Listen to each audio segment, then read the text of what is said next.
დღე მშვიდობის კიდევ ერთხელ დავბრუნდით ისევ სტუდიაში სტუმრებთან ერთად და უნდა ვისაუბროთ ძალიან მნიშვნელოვანი ფესტივალის სინედოკის შესახებ. ეს არის დოკუმენტური ფილმების პირველი ფესტივალი კავკასიაში. წელს სინედოკი 21-დან 25 ოქტომბრის ჩათვლით გაიმართება და საოცარი ამბები ედის ჩვენ მაყურებელს. ნამდვილი დღესასწაული იქნება იმ ადამიანებისთვის, ვისაც ეს თემა საინტერესოა და ვისთვისაც არ არის ეჭვი მაქვს საინტერესო გახდება. ჩვენი გადაცემის ამ ნაწილის სტუმრები არიან არჩილ ხეთაგური სინედოკ თბილისის დირექტორი, მედია შარიქაძე სინედოკ თბილისის პროგრამების დეპარტამენტის წარმომადგენელი, ნანა დოლიძე კურატორი კინოს მიმართულებით და სოფო ტაბაძე მხატვარი და რეჟისორი. პირველ რიგში დიდი მადლობა რომ ჩვენთან ერთად ხართ. მოგესალმებით, მადლობა მოგწონებისთვის. ძალიან ბევრი სექციაა, სტუმრები ძალიან საინტერესო და ალბათ ერთისული აქვს ჩვენ მაყურებელს გაიგოს წელს რა ელოდება 21-დან 25 ოქტომბრის ჩათვლით. ზოგადად დავიწყოთ და შემდეგ უკვე მივყვეთ იმას თუ რას ნახავს მაყურებელი ამ დღეების განმავლობაში. გამარჯობა, დიდი მადლობა მოწვევისთვის. ფესტივალი უკვე მესამედ ტარდება სინედოკ თბილისი. წელს არის მესამე გამოშვება, რომელიც ყოველ წელს უფრო იზრდება და ინტერესი იზრდება ასევე მაყურებლიდან. წელს განსხვავებული რა არის, ეს პროგრამა გაიზარდა, ასე ვთქვათ, გვაქვს საკონკურსო სექციების 3 საკონკურსო სექცია, გვაქვს 2 არასაკონკურსო სექცია, გვაქვს მასტერკლასები, თოქ-შოუები და პიჩინგი, რომელიც ორგანიზებულია სპიჩ-დოკის პიჩინგი, ასე რომ ძალიან საინტერესო პროგრამა დაწვრილებით. კი, მივყვეთ ეტაპობრივად. რაც მთავარია, ყოველ წელს აქვს კონკრეტული თემა იმ წლისთვის განსაკუთრებულად მნიშვნელოვანი. წელს ქალები მოხვდნენ ფოკუსში, ხო? განსაკუთრებით მნიშვნელოვანი. რატო გააკეთეთ არჩევანი სწორედ ამ მიმართულებით? ეს არის საინტერესო. ჩვენ არ გავიკეთებია, ქალებმა გააკეთეს ეს არჩევანი, იმიტომ რომ სხვა იმდენი ქალი რეჟისორია საქართველოში და ისე აქტიურად ასე ვთქვათ მოღვაწეობენ. არა მარტო რეჟისორები, საერთოდ მე მგონი ესეთი ტალღა მოდის, რომ ბუნებრივი იყო, რომ ჩვენ დაგვეთმო ყურადღება და გაიკვეთებიან სექციას. თავისით გადაწყდა. საერთოდ ყველა ფესტივალი მგონია სოფლიოშიც კი არსებობს, ყოველ წელს მაინც ქალს ეძღვნება, მაგრამ აქ უბრალოდ ხაზგასმული არის. ასაც უმცირესობაში ვარ, როგორც ფილმში. აღნიშნეთ, რომ 3 სექციაა, ხო? დეტალურად რო ვუთხრეთ მაყურებელს, უფრო კონკრეტულად. ესე იგი, საკონკურსო სექცია არის 3, პირველი არის საერთაშორისო საკონკურსო სექცია, სადაც გვაქვს 10 ფილმი, 10 სხვადასხვა ქვეყნიდან არის. ძალიან საინტერესო ფილმებია წელს, არის ესეთი გამოჩენილი რეჟისორები ჩამოვლენ პირველად საქართველოში, ოსკარზე ნომინირებული რეჟისორი კრისტიან ფრეი, რომლის ფილმი უზინარი ნიუ-იორკში იქნება პირველად საქართველოში. ჩამოდის ასევე შვეიცარიელი რეჟისორი პენტჰაუზ ნორთ, პენტჰაუზის ჩრდილოეთი, ასე ვთარგმნეთ. ასევე ძალიან აღიარებული ფილმი პეპე მუჟიკა, ურუგვაის მუხიკა, უბრალოდ ურუგვაის პრეზიდენტია გადაღებული ფილმი, ყველაზე ღარიბი პრეზიდენტი, ყველაზე მიახლოებული საქართველოს რეალობასთან და საინტერესო არის ის, რომ ყველა ფილმს თითქმის 20 ქვეყანა ჩართული მოყვება ასევე რეჟისორი, წარადგენს ყველა ფილმს ავტორი ან პროდიუსერი, ასე რომ ეს მარტო ფილმების ჩვენება არ არის, აქ იქნება ძალიან ესე ვთქვათ დეტალური საუბარი, ანალიზი ფილმების შემდეგ და მაყურებელს შეიძლება რომ პირდაპირ უშუალოდ ესაუბრონ რეჟისორებს. არის ფოკუს კავკასიის სექცია, სადაც არის კავკასიაში გადაღებული ფილმები, ან კავკასიის თემაზე გადაღებული ფილმები. ესე გამორჩეულია, რომ ამ სექციაში წელს ვაჩვენებთ გროზნოს ბლუზი, ეს არის ძალიან გახმაურებული პოლიტიკური ფილმი, რომელიც გადაიღო ნიკოლა ბელუჩიმ, შვეიცარიელი რეჟისორი. პოლიტიკურად დატვირთული ფილმი, მაგრამ ძალიან საინტერესოა ქართველი მაყურებლისთვის. ასევე მედია შარიქაძის ფილმი. მედია არა, ეს არის სოფო ტაბატაძის ფილმი, რომელიც არის ჩენს გვერდით. მედია შარიქაძის გადაიღებს ფილმებს ახლა. მეც იმედი მაქვს. ენამ გიყილა ელენე შეიძლება ესეც ჩავთვალოთ. ჩვენთან ქალბატონებიც უმრავლესობაში არიან სტუმრათაც ამ შემთხვევაში გარდა იმისა, რომ ეს თემა დებორა ციმერმანი ჩამოდის, ასე ვთქვათ, ამ ფესტივალის ფარგლებში სტუმრად. მნიშვნელოვანია მისი მოღვაწეობა ზოგადად, იმიტომ რომ ქალების აქტიურობას კინოინდუსტრიაში ხაზს უსვამს და პირდაპირ მოწოდება მისი ეს არის, ესე ვთქვათ, ხო? მისი სტუმრობა რამდენად საინტერესო იქნება, როგორც მისი სტუმრობა საინტერესო იქნება არა მხოლოდ ქალი რეჟისორებისთვის, რა თქმა უნდა, არამედ სრულიად კინოთ დაინტერესებული ადამიანებისთვის, იმიტომ რომ დებრა ციმერმანმა ძალიან დიდი გზა განვლო მთელი თავისი კარიერის განმავლობაში, ასობით ქალს დაეხმარა ფილმის შექმნაში და მისი ორგანიზაცია Women Make Movies. და ძალიან მნიშვნელოვანია, ძალიან საინტერესო იქნება ამ ქალის მოსმენა, რომელიც მასტერკლასს გამართავს და ჩვენი ფესტივალის ფარგლებში ეს მასტერკლასი იქნება უფასო და ყველა მსურველს შეეძლება რომ დაესწროს. რა ძალიან მნიშვნელოვანი პერსონაა და ამაში თვითონ დამსწრე საზოგადოებაც დარწმუნდება. ამასთანავე ძალიან ბევრი არც ვიცი საიდან დავიწყო, იმიტომ რომ ძალიან ბევრი ღონისძიება გვაქვს დაგეგმილი კინოშენებები. მასტერკლასები დაგეგმილია Frontline Club ჯორჯიაში, ასევე გოეთეს ინსტიტუტი გვიდგას გვერდით.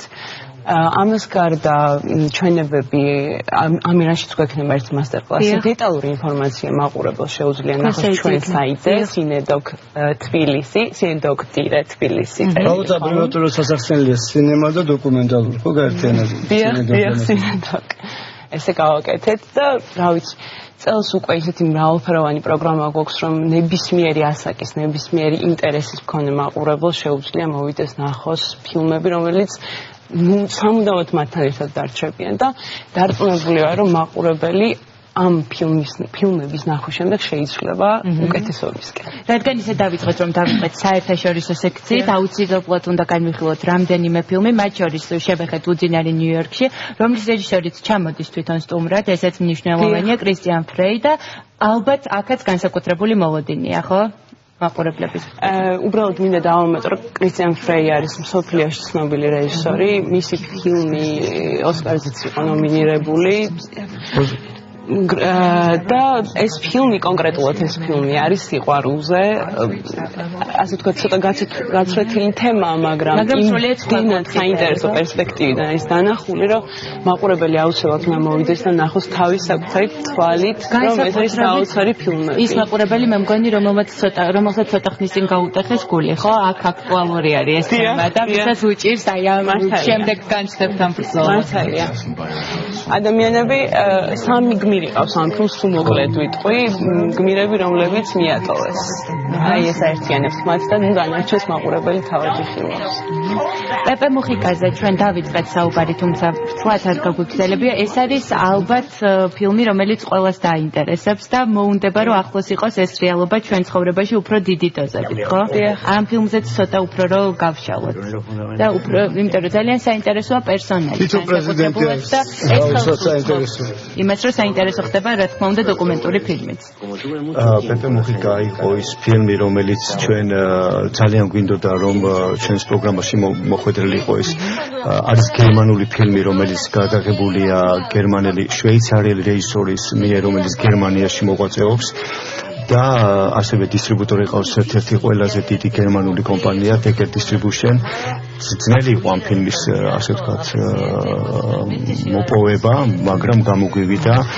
რეჟისორი სამწუხაროდ აქ ვერ ესწრება, იმიტომ რომ მეორე თავის შემდგომ ფილმზე მუშაობს ამ მონტაჟის პერიოდშია, მაგრამ ჩამოდის Decker Distribution-დან წარმომადგენელი, რომელიც ამ ფილმს, ასე ვთქვათ, გაუკეთებს წარდგენას. ეს ფილმი თვითონ ეს პიროვნება ძალიან საინტერესო, თავისი ცხოვრებით, თავისი დღევანდელი ცხოვრებით დასუსომ თავი დავანებოთ. ეს ღამები პრეზიდენტი როგორც ცდილობს, რომ ასე თავისი შემოსავლის 80% მე მგონი აძლევს ხალხს. მიუხედავად იმისა, რომ ძალიან დიდი წინააღმდეგობა ურუგვაიში მაინც და თვითონაც ძალიან წინააღმდეგია მარიხუანის ლეგალიზებაზე, მაინც ესე ვთქვათ ფილოსოფიურ გამოსავალს ნახულობს და ამ ლეგალიზებას აკეთებს. ბევრი ადამიანს დაინტერესებს. და არ ვიცი, ძალიან კარგი იქნებოდა, რომ პეპე მუხიკა ჩამოსულიყო საქართველოში და დაწესებულიყო ამ ჩვენებაზე, მაგრამ არ ვიცით ეს ყოველთვის არ ხდება. თავარი არის რომ პეპე მუხიკა ფილმით ჩვენთან იქნება და მნიშვნელოვანია. რა თქმა უნდა ეს კავკასიაში ერთ-ერთი მე მგონი ანალოგიც არა კან ფესტივალს და კავკასია ფოკუსში ჩვენ გვაინტერესებს რაც კავკასიას ეხება მთლიანად და იქნებ კავკასია როგორ ხდება საინტერესოა სოფო ტაპეტაძის ფილმი იქნება ძალიან საინტერესო პირიმზე ხო ნუ პრინციპში ამ ჯადოსნური დაწესებულების შესახებ ყველა ჩვენი ცხოვრება დაკავშირებული იყო ჩემიც კი ხო მიუხედავად იმისა რომ ყველაზე უმცროსი რაღაც ფუჭდება და პირიმზეში წაიღე ეგეთი იყო პასუხი კონკრეტულად პირიმზის ისტორია ამ ფილმში ხო და ცხოვრება პრინციპში როგორია დღეს სავარაუდოდ ხო ეს თემა რატო აღმოჩნდა საინტერესო მე მგონი სოფომ ასეთი ისიც მე ჩვენ ვიტყვით ხო ეს ფილმი ჩემთვისაც ესეთი ნამდვილად დაუჯერებელი და ესეთი ძალიან ჯადოსნური ადგილი იყო პირიმზე მთელი ბავშვობა ალბათ იმიტომაც რომ ხატვარი ვარ და რაღაცა ეს ხელნაკეთი და ეს ხელნაკეთობა ჩემთვის ძალიან მნიშვნელოვანი იყო თან საკმაოდ შაუბნელი კორიდორები ქონდა ამ პირიმზეს და ეგეც საინტერესო და შეუვალი იყო ბევრი არალეგალური რაღაცაც ხდებოდა ბევრ რაღაცებს აკეთებდნენ გამზადებასთან ერთად და ამიტომ ჩემთვის რაღაცნაირად ყოველთვის ძალიან საინტერესო და ძალიან შეუვალი ადგილი იყო. პიცი მინუტკაც იქ იყო პირველი, სადაც ფოტოებს ვიღებდი კატალოგზე წასულები. ანუ აი ძალიან ჩემი ქალაქის ნაწილი იყო ეს ფილმი. და მე ერთ ჩამოსვლაზე მე საქართველოში არ ვცხოვრობ, ჩამოვედი და აღმოჩნდა რომ ფილმზე აღარ არის და უცბად მივხვდი რომ ეს ისეთი რაღაცებია, რაც იმდენად შენი ქალაქის ნაწილია და შენი ბავშვობის ნაწილია, რომ გონია რომ ეს ყოველთვის ესე იქნება და მაშინ მივხვდი რომ არც ერთი ფოტო, არც ერთი ვიდეო, არაფერი არ მაქვს ამ შენობის, რომელიც ჩემთვის ალბათ ერთ-ერთი ყველაზე მნიშვნელოვანია თბილისში.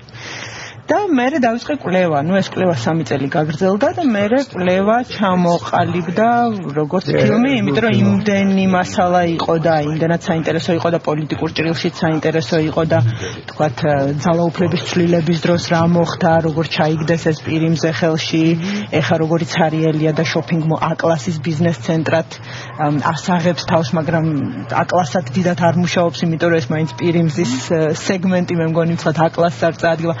კვლევის დროს გამიადულა კვლევა იმან რომ აღმოჩნდა რომ პირიმზე დაიშალა და მე სულ ამბობ რომ საბჭოთა კავშირივით მეთქი საბჭოთა კავშირი რომ დაიშალა და პატარა ქვეყნები რომ გაჩნდა გარშემო პირიმზე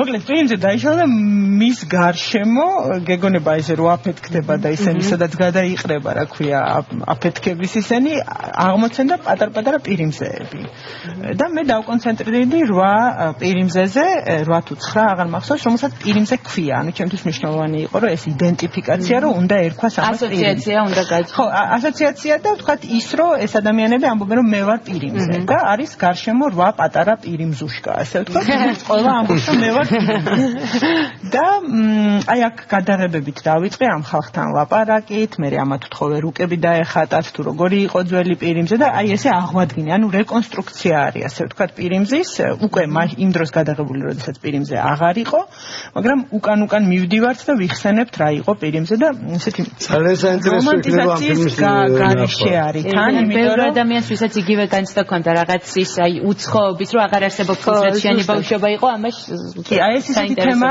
რაზეც აი ყველა მომყვება და ყველა ამბობს რომ აუ კი მე ის მომპარეს იქ და ჩემი ბატარეები დაიკარგა და ყველას აქვს რაღაცა საინტერესო მოგონება საინტერესო ნამდვილად ქალბატონო ნანა ეს სექცია თქვენთვის ალბათ განსაკუთრებულად საინტერესოა და შეიძლება ითქვას პრიორიტეტულიც მეორე რეჟისორის ფილმი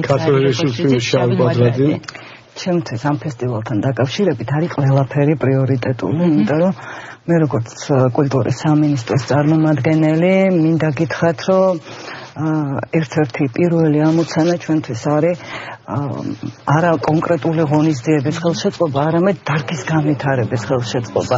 ეხლა ბატონმა არჩევმა საკმაოდ მოკრძალებით ისაუბრა საკუთარი ფესტივალის შესახებ და ეს გასაგებიც არის. მინდა გითხრათ, რომ და ეს არ იქნება გადაჭარბებული ნათქვამი, რომ ეს ფესტივალი არის უნიკალური ფესტივალი იმ თვალსაზრისით, რომ ერთადერთია კავკასიის რეგიონში, რომელიც კონკრეტულად დოკუმენტურ კინოს ეხება. და მიუხედავად იმისა, რომ 3 წელი არსებობს ფესტივალი ფესტივალი წელს იქნება უკვე მესამე ღონისძიება საფესტივალო. წლიდან წლამდე ვითარდება და ამის ნათელი დასტურია ის, რომ 20-მდე ქვეყანა მონაწილეობს წლევანდელ ფესტივალში. გარდა იმ საფესტივალო კონკურსებისა, ჩვენთვის ასევე ძალიან მნიშვნელოვანია საგანმანათლებლო მიმართულება, მოზარდებისათვის სპეციალური სექცია, სადაც დასწრება უფასოა ფილმებზე, ამასთანავე პიჩდოკი, სადაც იქნება ფორუმი დოკუმენტური პროექტების, 6 პროექტი იქნება წარდგენილი და გამარჯვებული პროექტი დაჯილდოვდება. მე მინდა გითხრათ, რომ შარშანდელი ფესტივალით ვიყავი საოცრად მოხიბლული. ხო, ერთი შეხედვით თითქოს დოკუმენტური კინო არ სარგებლობს პოპულარობით, მაგრამ ეს არ არის.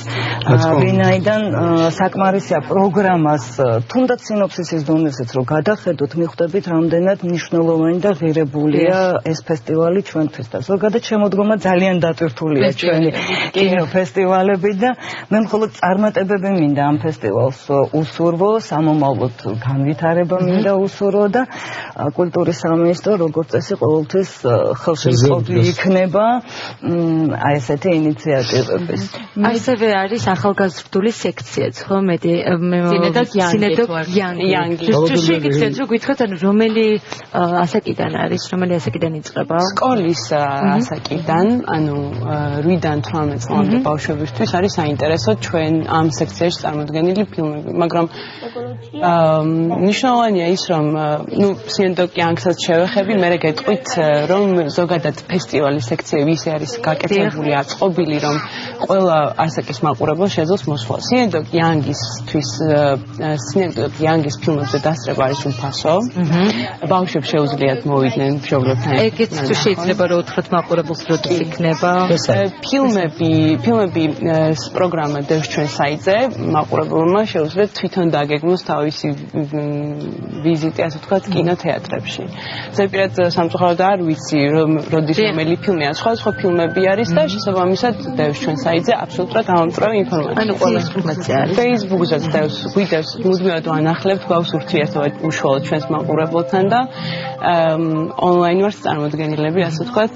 კიდევ ერთხელ შევახსენებ მაყურებელს ჩვენს ვებგვერდს, ეს არის cine.tbilisi.com.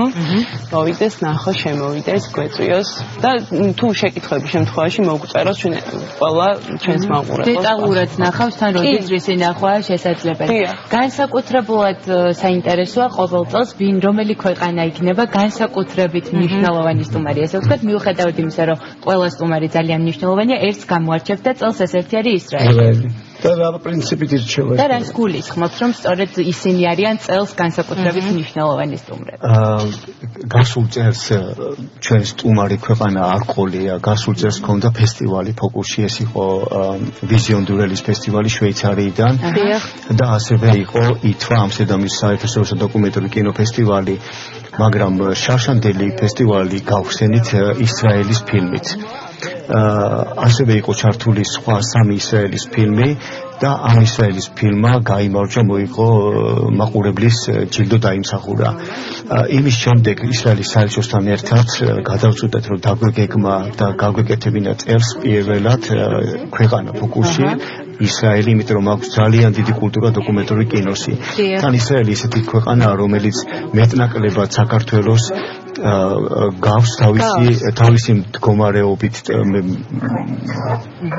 მეზობლებთან მიმართებაში, თავისი თქვათ თვითონ ქვეყანა არის ესეთი თქვათ მოწყობილი და ასევე ისრაელის დოკუმენტური კინო არის გამორჩეული იმით, რომ ახერხებენ მიუხედავად ამ კონფლიქტებისა, არ არის ერთპიროვნულად მიმართული მხოლოდ და მხოლოდ პოლიტიკურ თემატიკაზე. არის ძალიან საინტერესო პერსონალური ფილმები, წლევანდელი ფილმები, რომლებსაც ვაჩვენებთ, პოლიტიკურად დატვირთული არ არის, მაგრამ არის პერსონალური ფილმები, რომელიც თითოეულ მაყურებელს თავის ჩაახედებს. ეს არის სიძლიერე, რასაც ისრაელის დოკუმენტური კინო მნიშვნელოვანია იმით, რომ ჩვენ ცხოვრებას რო შევხედოთ, ალბათ ჩვენი ცხოვრება თვითონ უმრავლესობით არის დოკუმენტური ფილმი და მცირე მომენტები არის ხოლმე მხატვრული ფილმი, ასე ვთქვი. მაგრამ ასახავს ჩვენს ყოველდღიურ ცხოვრებას, რაც ძალიან მნიშვნელოვანია და ჩვენ გავეცანით საიტს და მართლა ფანტასტიკური საიტი, სიუჟეტია, ყველა დეტალი არის ამ ინფორმაციების ინფორმაცია. სინოფსისი, ტრეილერი, ყველა დეტალი აბსოლუტურად გაწერილია ამ საიტზე ჩანს პრინციპში მთელი ფესტივალი და რაც თავარია ფესტივალის განმავლობაში კავკასია მართლა ფოკუსში და ეს წარმატებებს დიდი მადლობა. ძალიან საინტერესო ფესტივალია და დარწმუნებული ვარ, რომ ყოველ შემდეგ წელს გაახარებს ჩვენს მახვილებს. წარმატებებს გისურვებთ. დიდი მადლობა. დიდი მადლობა მოგზაურობისთვის. სულ ცოტა შევისვენოთ და რა თქმა უნდა დავბრუნდებით რეკლამის შემდეგ. დროებით.